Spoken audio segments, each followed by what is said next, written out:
Sisi was no doubt about that. The worst. Look, have we ever been threatened by water before? Have any part of our country been taken because it's not ours before? Have we ever dropped the value of our pound 2.5 times? Have we ever got that high inflation rate? Have we ever got these people in prison and that number of death sentences?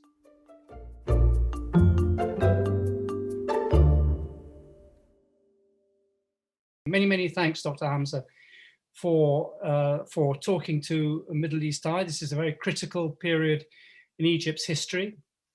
Can I ask you first, can we just talk about the Renaissance Dam? And I really would like to tap your expertise, not just as an opposition activist and as a Democrat, a long-standing Egyptian Democrat, but as an engineer, and in particular as a soil scientist. Can you tell, please, us why you are concerned about the dam and what effect this will have on Egypt?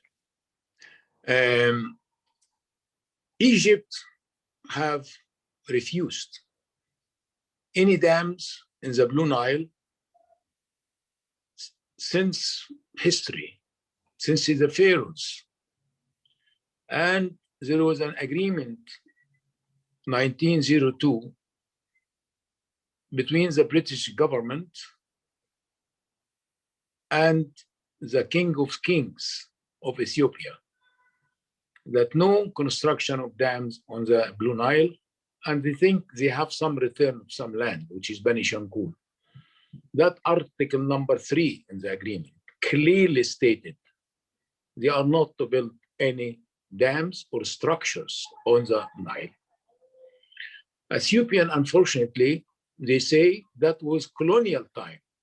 Yes, colonial to who? Ethiopia was in full sovereignty. Egypt was colonized, but thanks to the British, they have concluded this agreement. This is the most important agreement, and anything else apart from this agreement is illegal. That's from my point of view. When was this agreement? 1902. Okay. And later on, Nasser, when Haile Selassie wanted to have something with the Nile, he handled it by agreement, by friendship. He even gives them the seat for the African Unity Organization, although it was his idea. He invited him to the opening ceremony of the huge cathedral of the Copt in Cairo, which Nasser built it, I think, late 50s. Sadat said, and there is recording to that, if any dam on the Nile, I will bomb it. The Minister of Defense, Abu Ghazala, said the same. Mubarak said the same. Even Mubarak, Sadat said the same. Mubarak said the same. Omar Suleiman. No leader of Egypt who think of the Egyptian people could consider any dam on the Nile. Why? From the engineering point of view, if you say it's only for electricity, still we will not have the total flow of the Nile. Why? Because there is evaporation losses, there is leakage losses, and also there is pollution, and also they will retain the silt. There is damages, whatever, even if there's only electricity, as they always say in the beginning. They said that in the Omo Dam, which fill Lake Turkana in Kenya, and the House of Parliament of Kenya went. They were so scared that water might not come. The Ethiopian lied and said, no, it's only electricity. We'll only keep the water and then let it go down, and we will get electricity, we'll get the water. They were liar. Now Lake Turkana is not there anymore. All the tribes and their animal left. Did the same in Somal. They built in River Omo 3 dams. And this is what they want to do. So I have this experience in my mind. what happened in Turkana in Kenya. That's why I'm interested from the engineering point of view, because what they say are generally lying. If you consider, in the beginning, said, oh, we need to develop. To develop what? What does he need from the dam? Ethiopia have a rainfall of 936 billion cubic meter. The Blue Nile is only 50 to 60. Is about 5% of the total water they have. So it's not that which will develop them. Go and manage your water. Go and manage your development. Stop fighting each other before talking about the Blue Nile. Also, and very important, they said we need electricity. First of all, with the new technologies of solar and wind, it's cheaper than hydropower. It has been proven it's cheaper. Put on top of that, if they generate electricity in Renaissance, I refuse to call it Renaissance. There is no Renaissance in this dam to anybody. They have to transmit the electricity to the rest of the country, as they say, or to sell it. It is in the border, in the tip of the country. If they want the electricity to go to Ethiopians, they need $3 billion transmission line. So it's no electricity, it's no water. Why they built it? I think they built it for another reason. They are liars. At that time, when they started the dam, and to get anybody to accept and Egypt to sign in the international panel of experts, they said we will pass 48 billion cubic meter. But if there is no dam, the normal flow of the dam at that level, at that point, average to the last 50 years, according to a Cambridge Institute of Hydraulics in your country, it is 60.5 billion. It will be reduced to 48. Why? I don't mind to ask why they keep 12. But what's important for me as Egyptian, we will get 48 instead of 60.5. Of course, they have leakage, you have evaporation.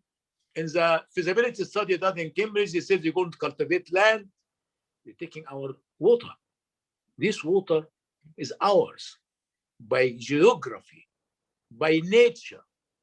By this water, we managed to make civilization, which is the basis of your civilization. Our civilization is the fundamental and the basis of the Greek civilization, which is the fundamental of the European civilization. So, and then they changed. Okay, no, we only operate 13. We need less electricity, 5.1, not 6. And we operate only 13. Then they will pass 38. Then we lose 21. And then they said, maybe we only work 7 because we built them in higher up near the Lake Turkana. And then 6 will have 18 and 60. And when the 3 other dams operate, they will only pass 6. And that has been already described by Abiy Ahmed, that the river, the Blue Nile, will be an Ethiopian lake. And one of their top journalists said, Egyptians, you will not get a drop of water in 20 years. What do you think? Is that possible? Who will accept that? What? Our civilization, I mean, the Nile is the fabric of our civilization. The Nile is the cement of our people. When do you think Egyptians will start to feel the consequences of what is going on? And there were reports, I think about a month ago or 2 or 3 weeks ago, that the second filling had started. What's the very latest news you've got? If it goes as planned,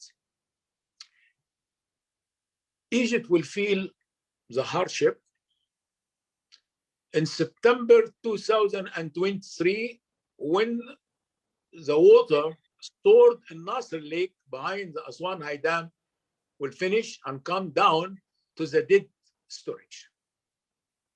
That's September 2003, if there plan of filling continue. If it is going to be slightly less due to some technical problem, not due to good faith, it might take 1 year longer or 6 months longer, but it's about September 2023. What could Egypt have done to avoid this situation? I mean, what could Sisi have done to avoid this situation? The point here is not only Egypt, Europe, America, the whole world must watch it very carefully. If Egypt blow up, that will be a disaster for the region. If you think you're going to put 40% of the Egyptian population out of work and to put them in hunger and not to have the turbines of the high dam working, do you think things will go easy? No. It is the responsibility of the whole world, not only Egypt. But Egypt must, first of all, void the agreement of March 2015. Must be voided. If we assume this agreement was carried in good faith from Egypt's side, obviously now none of the items in the agreement was respected by Ethiopia. Then to void the agreement, now this will strip Ethiopia from any legal right. And to stick to 1902 agreement, no dams on the River Nile. In return, as a good gesture, Ethiopia, you wanted electricity from this river, we will give you the electricity. We'll give you solar energy and wind energy. And instead of concentrated in one point and having transmission line, we will spread it over the country in the area you want this 6 giga or 5 giga. That is the solution. I don't have any other solution. Should, in extremis, should there be military action? Should Egypt bomb it? Of course. What do you have army for? What did Mrs. Thatcher do with Falkland? Well, either we have the example of Alaska, America got Alaska by agreement. We get it, give them few solar energy panels and some wind turbines, like Alaska style, or we do the Falkland style. There is no other way. Anything else will be betraying the Egyptian people and the Egyptian civilization. Okay, can we go on to other matters that you have voiced a lot of concern about, both in Egypt and also in exile? You were very, very critical of President Sisi when he gave 2 uninhabited islands, Tiran and Sanafir, to the Saudis. Why do you think Sisi gave these islands back to Saudi Arabia? Sorry, I am not happy with your word giving it back. They never have a sovereignty. They never had it. They never had it. Never had sovereignty of their 2 islands. To start with, to have a sovereignty on an island, you should have a navy. Okay? Saudi have a navy only in 1972. To start with, I happened to prepare a lecture, which I was asked to give to the International Society of Soil Mechanics and Foundation Engineering on the construction of the Suez Canal. And I came to, this was late 90s, but I remember something I read that Khedive Ismail was the ruler of Egypt at that time. He wants to make few pops out of the Suez Canal by the side. So he decided to build minarets and guide lights for the ships. One of the points he selected was Tiran. So who is the responsible to build the lighthouse? The governor of Sharia. And I discovered that Tiran, as part of Sinai, belonged to the governing of Sharia, and that was 1860 something. And when there was some dispute, when the Saudi asked for it in the 90s, there is an organization belonging to the United Nations called Maritime Dispute Resolution Center. That, I think, in Bulgaria. They have studied and issued map, Egyptians. Not only that, when there was war between Egypt and Israel. 4 wars. Or during these 4 wars, who were protecting Tehran and Sanafir? Egypt. Not only that. When Israel returned Tehran and Sanafir after the peace agreement with Mubarak, to whom they give Tehran and Sanafir? To Egypt, not to anybody else. It's very clear. It's very clear. They are Egyptian, and also all the studies, all the court case, all the map, even the map in Berlin, they're all Tehran and Sanafir Egyptian. There is no dispute about that. Only in the mind of Sisi. Why did Sisi do this? I don't know.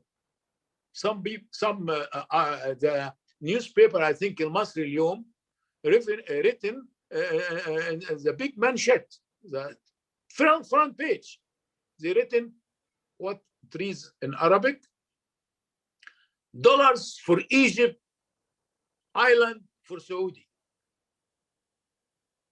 The second print of this newspaper, that was removed. I have no idea why he did that. But of course, nowadays, when you think about the full 8 years he was in power, he could come to some horrible conclusions, which I wouldn't like to speak about it now. Widely, what is the Saudi and Emirati influence in Egypt, and is it good or bad for Egypt's development? Well, Saudi are our neighbors. They stood with us in '73 war very well. But the problem occurred after that, and the appearance of the petrodollars. Many Egyptians went to work there, and they were converted or affected by the Wahhabi movement. And that's, for me, is worse than any other bad effect on Egyptians. And that is the worst effect of Saudi and Egyptians. Apart from that, I think Egypt and Saudi should be friends. We need to have the Red Sea as an Egyptian-Saudi lake. It is very important. But of course, Emirate is something else. There is a theory that what's behind this is to create some sort of route that would bypass the Suez Canal, even with a new canal built through Israel or even through the Negev. What's the Israeli influence on the regional dynamic between Egypt and Saudi Arabia? Of course, Tehran and Sanafir is a big dent in the relationship. But I think in one day, when we have a better regime in Egypt, Tehran and Sanafir will return, even by blood. I have no doubt about that. Nothing will replace Suez Canal. But some traffic could be taken from Suez Canal, some traffic, through Eilat Ashdod, for example. But I'm not so much concerned about this problem because I feel deep down that the two islands will return deep down once Sisi disappears. I think the passport of any coming Egyptian leader will be Tehran and Sanafir and the River Nile. That's the passport. So I'm not concerned. It doesn't worry me. Even when, like, for example, when I hear the Israeli are building new settlement, I'm not concerned very much because I think, good, this building will belong to the Palestinian soon. I have no, it doesn't concern me somehow. Maybe I'm wrong. No. But I have deep down feeling that Tehran and Sanafir will return to Egypt with the blessing of Saudi Arabia. And exactly in the same way, I feel that the settlement built by Netanyahu and his gangs will be Egyptian, Palestinian homes in one day. Can we talk a little bit about Biden and America? Before Joe Biden came to power, he was highly critical of President Sisi. He said he wouldn't give him a blank check. Now it seems he has thanked him for the role he played in Gaza, and it's business as usual. What I mean is that there's no real challenge to President Sisi, either outside the country, particularly from America, that funds the Egyptian military to the extent to which it does, nor really inside the country. Is President Sisi stable and there for years to come? Extremely in shaky ground, extremely weak. And if politicians don't see it, they must go back to school. How would you define that weakness, and how would you define that? He have no support of the people. Look at the media, read the jokes about him. Nobody trusts him anymore. He said many things, and this is the opposite. First of all, he said, we don't want to be president. Then he nominated himself. He said, I will not cut subsidies before I put money in your pocket. He didn't. He told the people, Suez Canal brought the money we spent on it. Suez Canal losing money since they built the new branch. He told them, I'm building a new Suez Canal. It was not a new, it was a branch. He goes and built roads costing a lot of money, have no traffic on it. People know that. He go and build the bridges, triple the size needed. People know that. He went and knocked down their homes. Suddenly, people know that the House of Parliament of Egypt is engineered by the security department. People know we have no House of Parliament. This is a real problem to Sisi, the people. I don't care about the people in the West. We know them. They look for their contract, for their interest. Why should they care about Egyptians? Do we care about the Germans? Do Egyptian people care about the people of other countries? No. And also people of other countries don't care about us. We care about ourselves. But I can tell you, now, Sisi is not strong. He looks only strong, but he's not. Shaky ground. Any minute we can have a blowout. How would that happen? Would it be within the military, or would it be because there are 60,000 political prisoners, decent, honest people like yourself are accused of crimes you didn't commit, and eventually you have to go to exile? It's a dictatorship, but dictatorships, alas, can continue. What would bring him down? No, dictatorship with iron fist can continue for some time in the past, because things were different. Now people do communicate with themselves through social media. People know the fact. No lies can go forever. I think there will be a change within a year or two maximum, but I wish will not be army. I am against coups. I am against assassination. It has to be movement of the people. Farmers who don't have water in their land,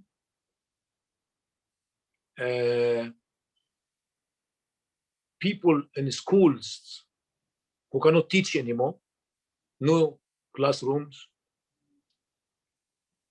parents who think that their children are not educated, families who cannot treat health-wise their members, huge loans, which is very badly spent. Now, the wealth of Egypt is in danger. Do what he calls the sovereign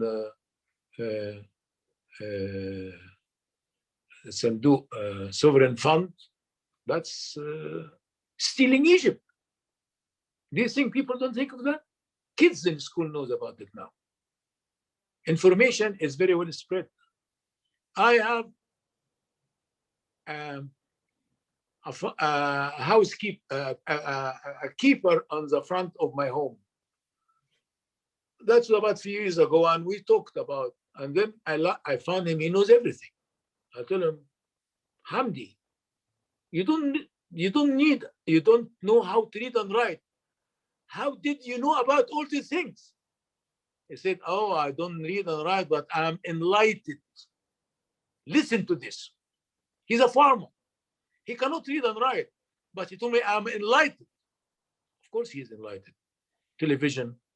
Everybody now this man might not be able to find his dinner, but he have an intelligent, smart iPhone.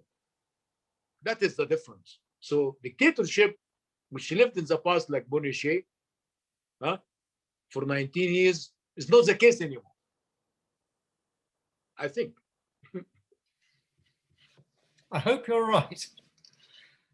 Can you talk a little bit about your own political and intellectual path, your journey that you have traveled over the last few years? Because if we go back to 2013 and to Morsi and the events of Ethiopia, you supported Sisi, or you certainly supported the end of Dr. Morsi, and you also supported the events at Rabaa. How did you go from that position to the current one that you have now? What were the events that opened your eyes, as such, to what was going on after 2013? First of all, correction. I was never, as you described, pro-coup d'etat or pro-Sisi. I was against religious rule. I was against the political Islam. I don't believe in it, neither military nor religious. And Morsi did not help when he issued some sort of a law to protect his decisions. That was horrible. And then we found that he is not ruling the country. It is Maktab al-Irshad, of the Muslim Brotherhood who rules the country. And we found that things are not going as we thought it was. That's why we were against them. And when the rebellion group started, I helped them. But what did we add? My group added in the rebellion declaration, which was given to us to review before it's printed, we added that we need early election. So what we wanted, early election. And I said that in public.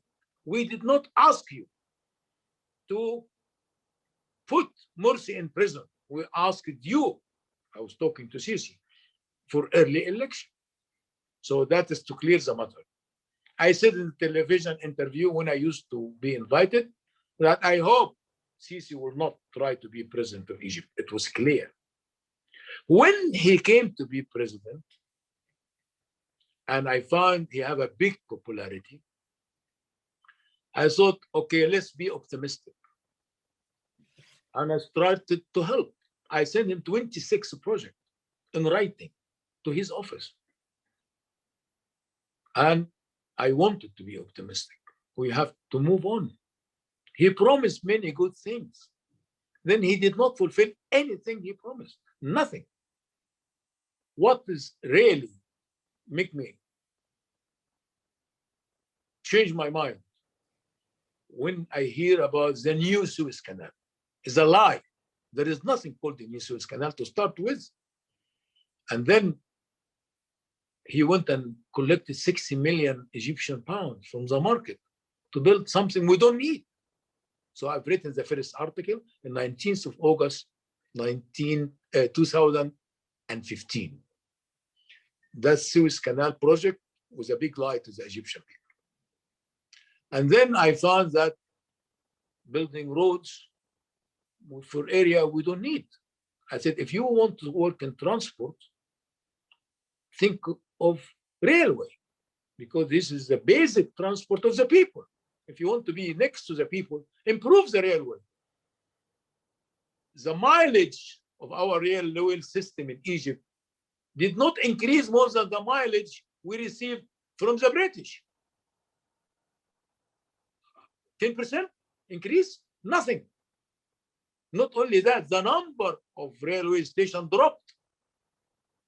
So I said, if you want to improve really the transport of Egypt, not toll roads, is railway. And I started to think things are going bad. And then the loans, increasing loans, which we have to pay in the future. I don't know how. And then came the change of the value of the pound. Of course, nobody have brain between his ears could appreciate or accept what Sisi done to Egypt. At what point did you make a decision to leave Egypt, and why did you do that? Well, I have I have verdict against me. I left Egypt for treatment. While I was abroad, I got a sentence of imprisonment, and they put me in the list of the terrorists. You can see now the fire coming out of my ears. I'm a terrorist. Huh? I'm 73 years old, man. Suddenly become a terrorist. A professor of civil engineering, graduate from Imperial College, have 64 published research. A terrorist in the eyes of the Sisi regime. And he's using this law against anybody against him. The real terrorist in Egypt really is Sisi. He's terrorizing all families. Never in our history we have such a number of death sentences. Never. That's criminal. By law. You've lived under 4 presidents. No, 5. 5 presidents. There was Sadat, before Sadat. When Nasser died, I was 23. Okay, Nasser, Sadat, Mubarak, Morsi, Sisi. Who's the worst? Sisi was no doubt about that. The worst. Look, have we ever been threatened by water before? Have any part of our country been taken because it's not ours before? Have we ever dropped the value of our pound 2.5 times? Have we ever got that high inflation rate? Have we ever got these people in prison and that number of death sentences? Well, I have been outside Egypt now a year. I've met so many Egyptians who have left the country because if they go back, they will be put in prison like me exactly. Many, many. But what's sad that young people, well, I'm older, much older, I can do whatever, but these people have to build their future. They can't. Does your company still work, or has that been taken over? There's a company called... No, that can stop because being as a terrorist as I am, right, I cannot practice anything. They have also freezed my money. Casting back over history and over the January Revolution, what went wrong with the revolution that it in the end ended up with someone like Sisi in power? When you reflect over those momentous days and the optimism in Tahrir Square, and you're now, I suppose, wiser that possibly revolutions take longer than a clutch of days. What are your reflections about the revolution? Is it still something that is a beating heart in the spirit of? Has that flame not died down in the spirit of Egyptians, or were mistakes made that you regret? Well, it was a rare revolution because I was in Tahrir Square. I've seen the people coming from all governments of Egypt. From as far as 1,000 kilometers away, people came to Tahrir Square. And it was really a very, very good revolution. Just listen, all the leaders of the world, what did they say about the Egyptian people? So what went wrong? Huh? Number one, many young people who have tried to be in the front lines of the leadership are really not lefts. They are what they call themselves liberals.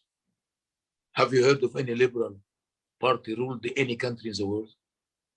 You are either left or right. So those people are not really revolutionary. The people went to the revolution, but the people or the young people wants to take the leadership. They were not really trained to do or to be revolutionary.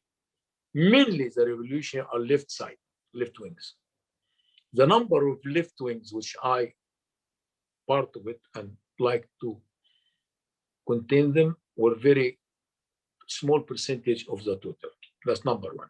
Number two, those who call themselves liberals have put the trust in Muhammad al-Baradei. Muhammad al-Baradei is not a revolutionary. Huh? He cannot do anything, which is a revolution wants. He let down everybody around him. And that is from our side. Also, there was suddenly 114 groups, each one claimed they are an organization of the revolution. There was no leadership. That's our side. The other side is the army allowed the people to go to Tahrir Square and to make a revolution because they don't want Gamal Mubarak to be president. Huh? So there was blessing from the military at that time. But what happened then? Muslim brother, unfortunately, who were not in the front line, who decided not to join the call for demonstration before the revolution, decided to come into the game, and they start to negotiate with the military council. So that was really not very good for the revolution. And started from this is problem number one from the outside. Problem number two, that the money of the ex-Mubarak regime worked against us very badly. I was threatened in the streets around Tahrir Square with knives because those thugs were paid by the National Party of Mubarak people. So that was a very important factor. Ex-Mubarak people with the money they stolen from the Egyptian people. And after that, the Muslim brother wants to take the rule of Egypt in agreement with the military. That's why. So the real revolution of Egypt did not rule. They didn't have the chance to rule.